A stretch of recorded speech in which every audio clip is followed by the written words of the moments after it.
Thank you for tuning in today. We're super excited you're here as we walk into today's conversation. Our prayer is that it would inspire you on your walk with God and support you in a weekly rhythm of connecting with Him. To access our full podcast library, visit hobokengrace.com or our app.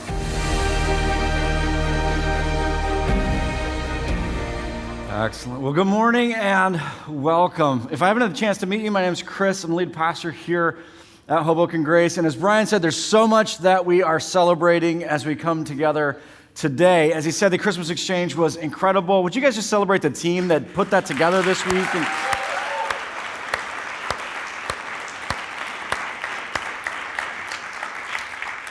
They just did an unbelievable job of loving our community all weekend long. And whether you are someone who is giving or receiving, it was just an unbelievable experience. And as we come into today, this past week, we also had the opportunity to be a part of something really unique that's happening inside of our city. You may or may not know about this, but recently here inside of Hoboken, there's an organization that has been building housing for homeless veterans. They've actually built 6 units already, but they're in the process right now of building, I believe, 22 more units for homeless veterans inside of our city. And this past week, we had the opportunity to be part of the groundbreaking. I want to give you a chance to be able to see how we got to be a part of that moment. So, check it out. Pastor Hyde, come forward here, please. Commander, as you know, a couple of years ago, Hoboken Grace began a project that we wanted to be able to find a space where we'd be able to, and other nonprofits in our community would be able to love better. We wanted to be able to help people find home. From the beginning, we called it the Home Initiative because of the fact that, as we say at Hoboken Grace, we don't just live here, we love here. This is not just a place we're passing through. This is our home. And we want to help people find that inside of our community. But from the beginning, we wanted to not just love better later, we wanted to love better now. So we set out to give more than ever before. And as part of that, when we first heard about what was happening here, and when we saw the units that currently existed and the amazing job that you've done with that, when we heard the vision of what it was that you were looking to build, we knew this wasn't a coincidence. And we wanted to be part of what was happening. And we wanted to make sure that our veterans had a home inside of our city. And so today, we'd like to give you a check for $100,000.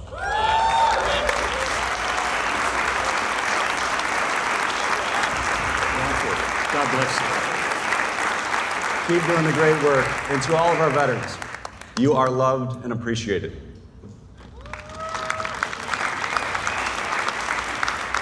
What do you say after that? I can't thank you enough, Pastor.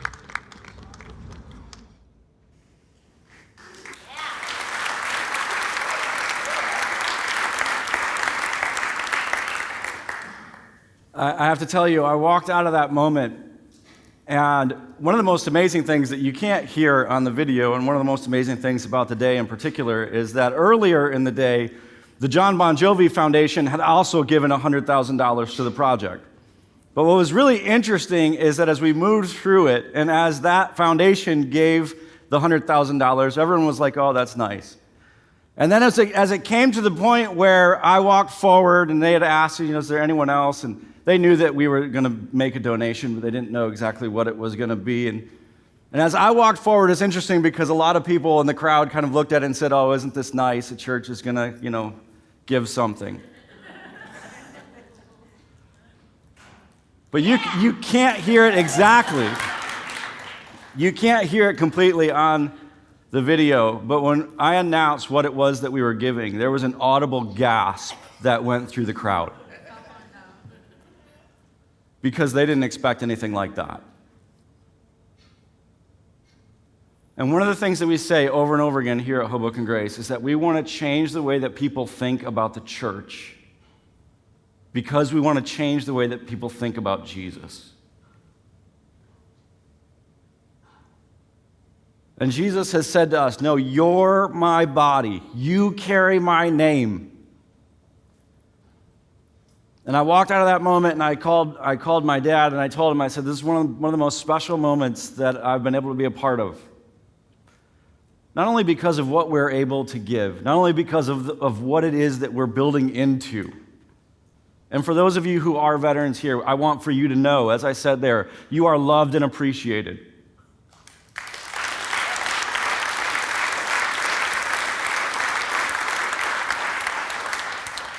But the thing that made the moment so special is that we were able, in a very powerful way, to shake up the way that people think about the church and the way that people think about Jesus. And that's what the Home Initiative is all about. And I want to thank you for the way that you have given to make things like that possible. Moments like that possible.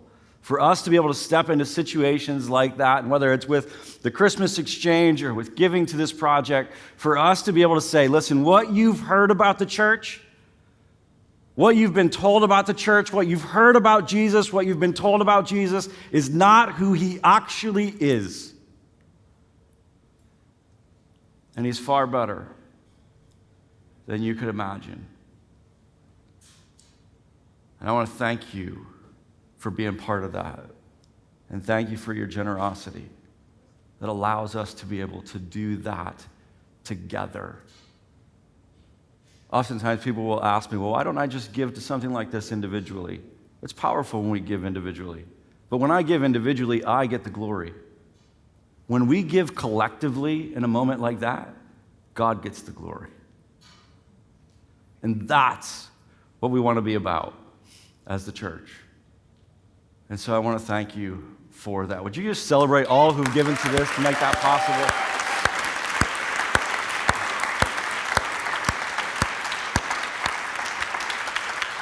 We have another announcement as it pertains to the Home Initiative, because as we told you last week, this Tuesday is our public appearance before the planning board. This is one of our biggest moments as we move through this process with the city and seek to get approval for the space that we are building and creating up on 14th Street. And so I want to make sure that it's on your calendar to be part of that meeting on Tuesday. It's going to be at 7:30 on Tuesday night. It's going to be virtual. You don't have to be anywhere in person. You can attend from anywhere in the world. I encourage you to log in a little bit early.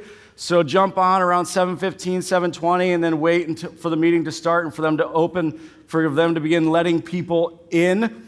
You will not have to talk. We've got certain individuals who'll be speaking on our behalf. We're not going to open it up for everyone to talk. We don't want to talk so long that we get bumped to the next meeting. That's kind of the goal of what, and I know all of you want to be able to support, and that's great. And it may be that the board says, no, we want to hear from more, and it opens up. But you won't have to. The main reason that we want for you to be able to be there is for them to be able to see all who are part of our community and all who are behind this. And so whether you are here in person, whether you're watching online, I just want to encourage you, make sure that you're part of that. The link, the Zoom link, will be posted in the app on the home page.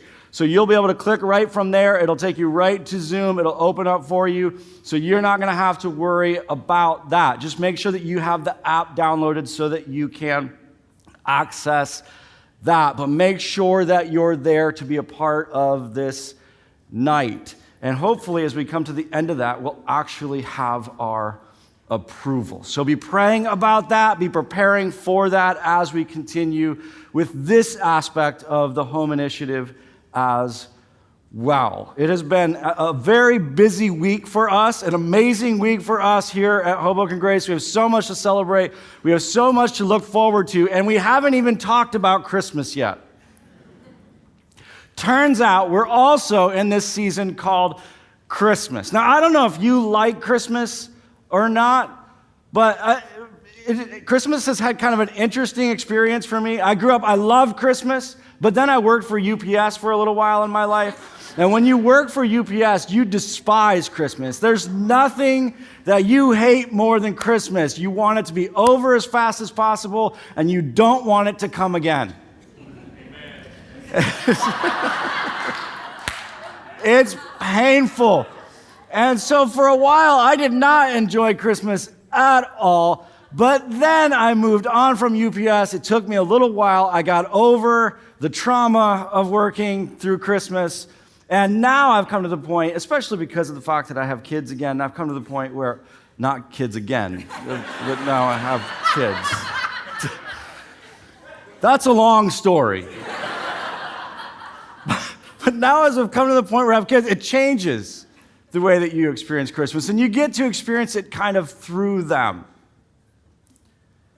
But I do. I love Christmas. And it's amazing when you watch a child experience Christmas. It's special.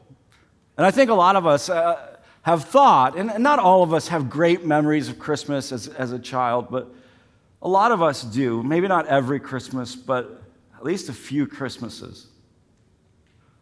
And I think a lot of us have thought at one time or another, man, I wish I could experience Christmas like that again. I wish I could go back and be a child at Christmas again and remember what it's like to be carefree. Remember what it's like to just enjoy it, just to throw yourself into it and to enjoy family that way. And when we're kids, we love it.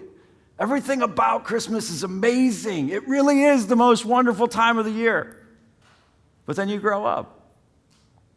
And you learn things about family you didn't know when you were a kid.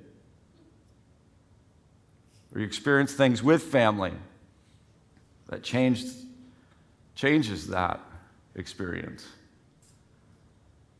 And all of a sudden you have responsibilities, and school being out doesn't make things great. And it changes. And you have a job, and you have things to do and parties to put together and all these responsibilities. And you walk into Christmas, and to be honest, it's not, for many of us, it's not the most wonderful time of the year. It's a time when things get busier and there's more and I think a lot of us do. We think, man, I wish I could experience Christmas like a kid again. But you can't. Kind of. What I mean by that is this. When Jesus steps into our story, and when Jesus is born on that Christmas morning, there's so much to how he comes. And last week we talked about how he comes as a child for his children. And this reality that as God sees us, even in the midst of our rebellion, even in the midst of our brokenness, he sees us as lost, frantic, scattered children. And Jesus gives us this moment that we saw last week, this moment where he reveals his heart. He says, I wish I could gather you under my wings, this heart of the Father that he wants to bring us to himself. But there's more to it than even that. There's significance to the fact that he's born. There's significance to the fact that he comes as a baby. Have you ever just sat and thought of what it would be like? Of what that transition would have been like? Let me take you to this moment that captures it. Philippians 2 talks about it this way. He says, who being in very nature God, he's talking about Jesus, the Son of God. He says, who being in very nature God did not consider equality with God as something to be grasped. He doesn't hold on to the glory. He doesn't hold on to the power. He doesn't hold on to everything that's his. No, instead, he gives it up, but made himself nothing. I love this idea. He made himself nothing. We're going to talk about that more in just a second. Taking the very nature of a servant, being made in human likeness. And I love how it talks about made himself nothing. Can you imagine what it's like to go from the glory of being the Son of God to now being a baby? Like, think about the significance of that. And I love how it says nothing, because you know what babies can do? Nothing. There are some animals that when they're born, they actually have the ability to be able to function independently. And they can actually live without anything else caring for it. Humans, we can't. When we're born, we're completely vulnerable. We're completely helpless. We are completely dependent on those around us. We don't have a chance. This is what freaks first-time parents out when the doctor says, you can go home now. They're like, no, we'll stay here in the hospital a couple more days. We're good. No, it's time for you to go home. No, you don't understand. That thing's going to die if you send it home with me. I'm very confident of that. Why? Because we know it can't survive on its own.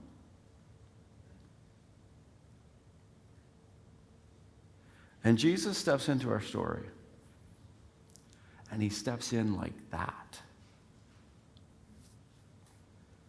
He's completely vulnerable and completely dependent. What a transition. Just imagine what that would have been like. He steps into our story, and he steps in like that. And there are a lot of different reasons why Jesus had to live. A lot of times we talk about the significance of Jesus giving his life, but it's just as significant that Jesus lives his life. One of the most amazing things that Jesus invites you into on this journey is not just that you can be forgiven. God says when you trust him, there's this unbelievable exchange that he has offered you. He says if you'll trust Jesus that he's done what he says that he's done, that he is who he says that he is, if you'll invite him to actually be your Savior, not only does he take your sin, but he gives you his righteousness. You're literally credited for the life of Jesus. And the significance of why he had to live is that he actually lived that righteousness. He lived the life that you were created and intended to live in order to credit you with that. It's phenomenal. There are a lot of different reasons why he had to not just die, but why he had to live. But one of them is not just the righteousness that he's going to give, it's also the example that he wanted to set. Listen to what he says to his followers in John 13:15. He says, I've set you an example that you should do as I have done for you. His entire life he's living and he's saying, listen, this is what it looks like.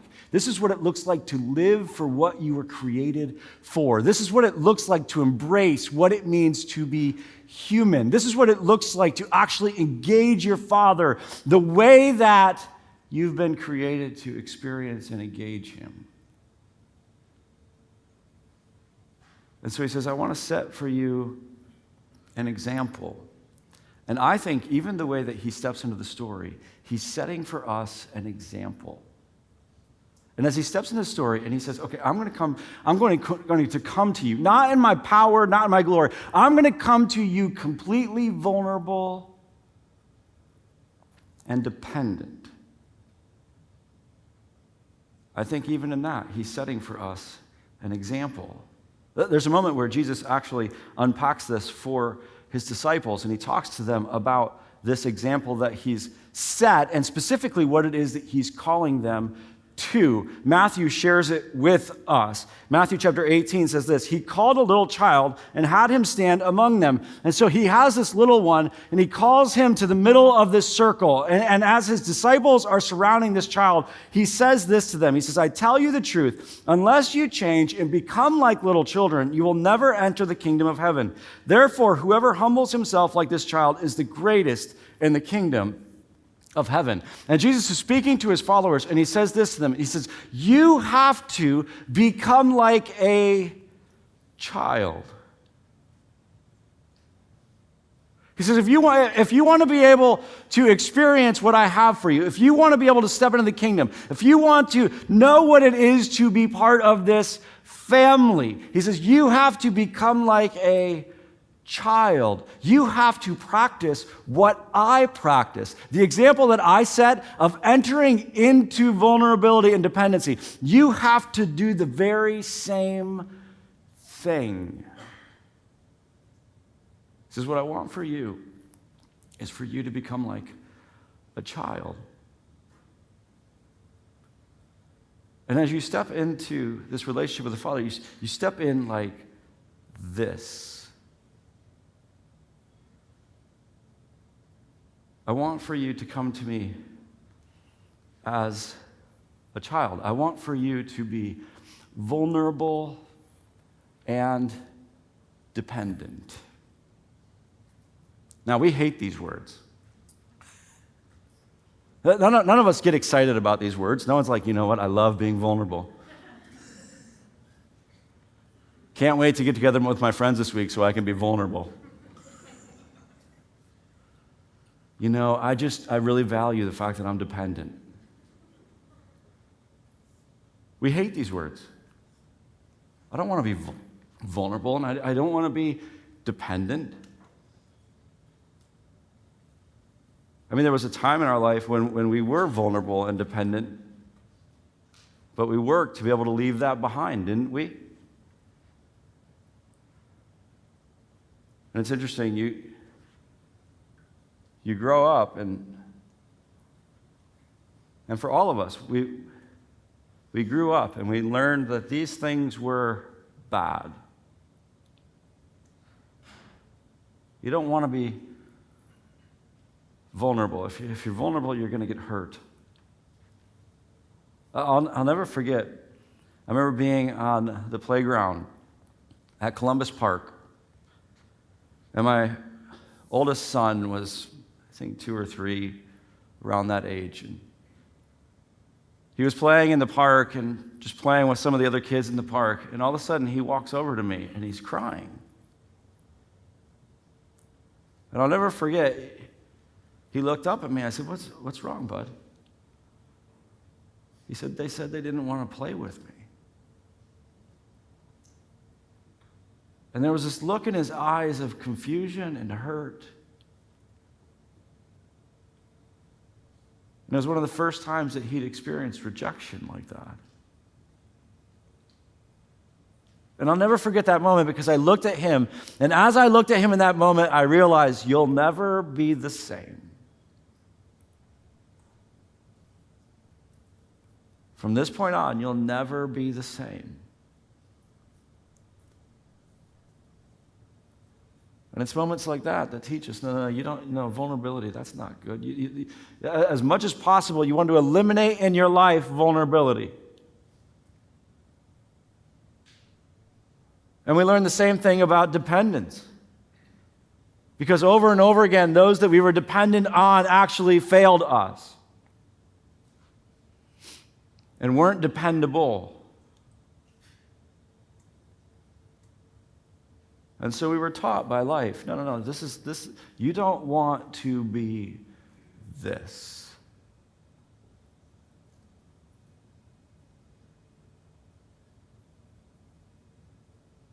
But God became this.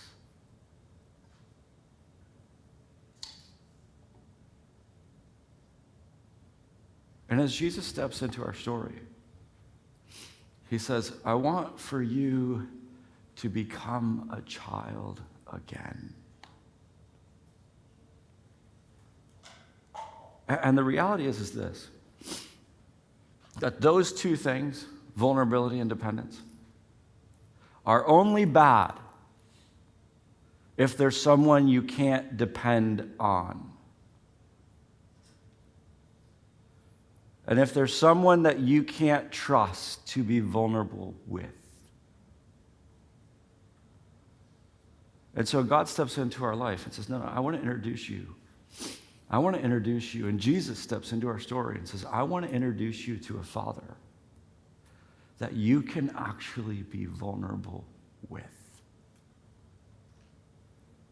That you can trust your heart to. That you can depend on.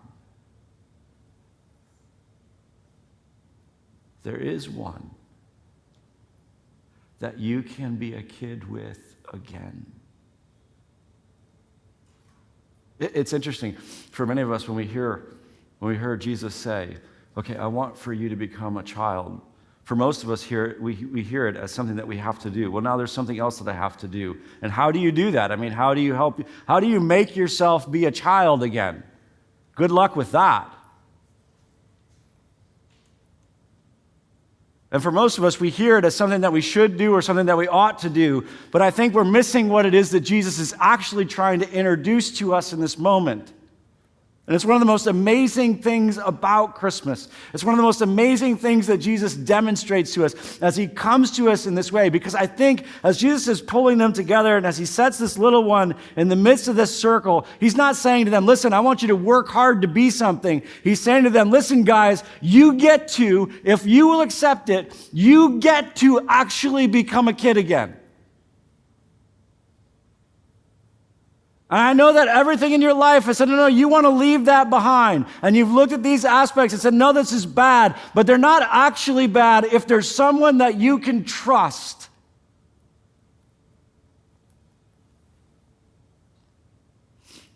And I think for so many of us, we come to Christmas and we're not able to enjoy it the way that we used to because there's all of this on our shoulders and we're carrying all of it and we've got to figure it all out and we have to be this and we have to be that. And even as you step into your relationship with God, even as you step into your conversation with God, it's all about what you have to be and where it is that you need to be. And so it's tough to be vulnerable with God because you're trying to prove something to him. And God says, no, I just want you to come as a child. You know what a child has to do? So many of you, as in your relationship with God, you're frustrated by the fact that you have to grow. And you think that God's frustrated with the fact that you have to grow and that you're not where you're supposed to be or you're not where you should be. And so you're constantly trying to prove to him that you can get to where you should be and do this for him. But God says, no, I want you to come to me as a child. A child accepts the fact that it has to grow. And a child understands. As a parent, I accept the fact that they have to grow. I'm not constantly looking at my 6-year-old and saying,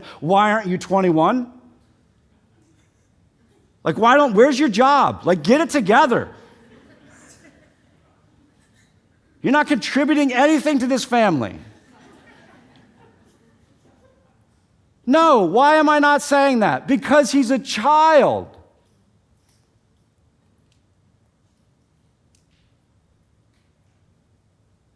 And God says, listen. I want for you to come to me as a child. I know you have to grow. I know you have to grow. I know some of you have heard me say this before. I can't reiterate this enough. Listen to me. God is not frustrated by the fact that you have to grow. You're frustrated by the fact that you have to grow. God created you to grow. God doesn't create anything that doesn't grow. Have you ever thought about that? God creates everything to grow. He doesn't expect anything to be there instantly. Everything grows, including you. He says, I don't want you to come to me with it all together. Because I know you don't have it all together. I want you to come to me as a child. Dad, I got a long ways to go. I know. But we can get there together.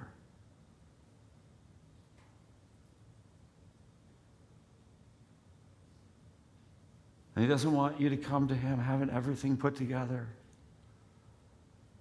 Listen, I got this. No. He says, I want for you to come to me as a child. I know. You're dependent on me.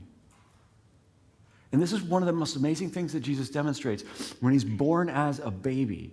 Because when Jesus is born as a baby, who is he dependent on?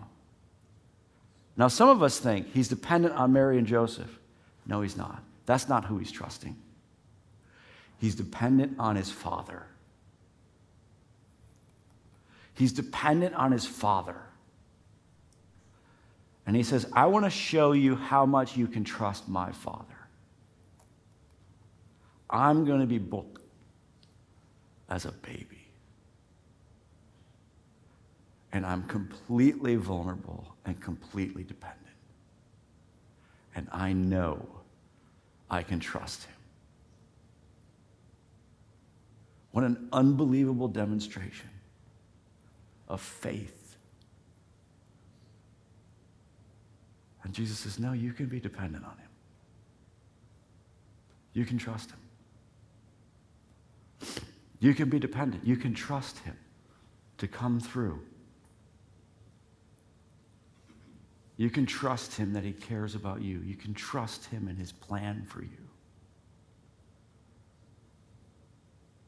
You can be dependent on him. You can become a child again.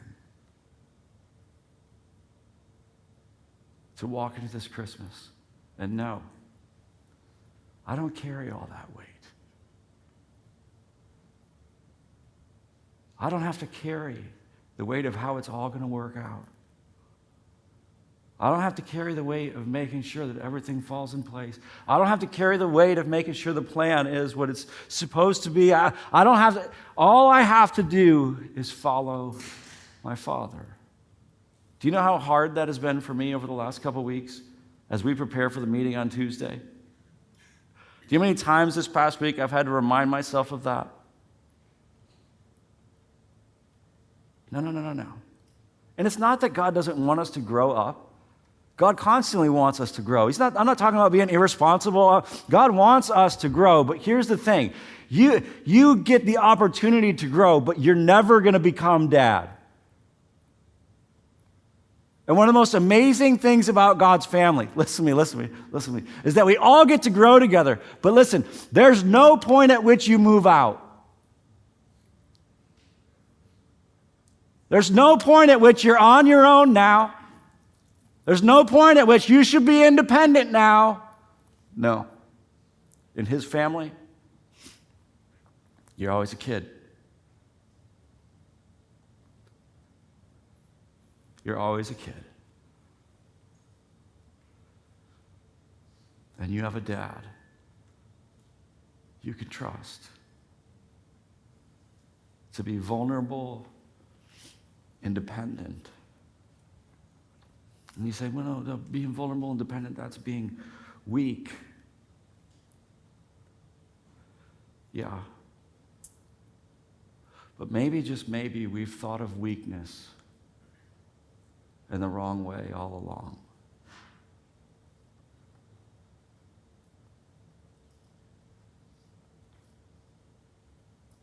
And your Father comes to you and says, you can be weak with me. You don't have to be strong with me. And you can trust. You can trust me to be vulnerable and dependent. I want to invite you this morning, as we move forward, as the band comes back on stage, I want to invite you this morning to go to him. And this morning, to capture the essence of Christmas. To go to him and be vulnerable. To go to him as one who needs to grow. To go to him and say, listen, this is where I am. To go to him and share with him what it is that's worrying you, what it is that you're carrying this Christmas that you can't carry alone. And to acknowledge your dependence. But to know that you do so to one that you can depend on. What an unbelievable dad who steps in and says, no, you can be vulnerable and dependent with me. I've got you. Will you pray with me? Father, I pray that today we would let go of the idea that we have to have it all together with you. We'd let go of the fact that we have to, in some way, shape, or form, prove that we can do it on our own. What an unbelievable example. As you stepped into this story, completely vulnerable, completely dependent. What an unbelievable example of what it means to become a child again.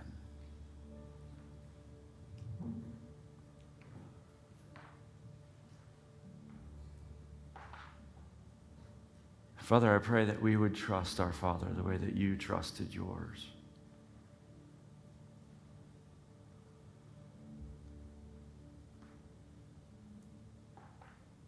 That we would experience the freedom of knowing, no, we don't have to figure out how it all works out. We don't have to have it all together.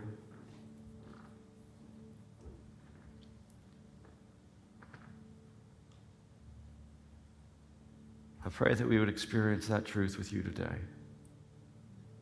And I pray that it would change the way that we experience Christmas moving forward. That in a very real way, you invite us to become a kid again. In Jesus' name, amen.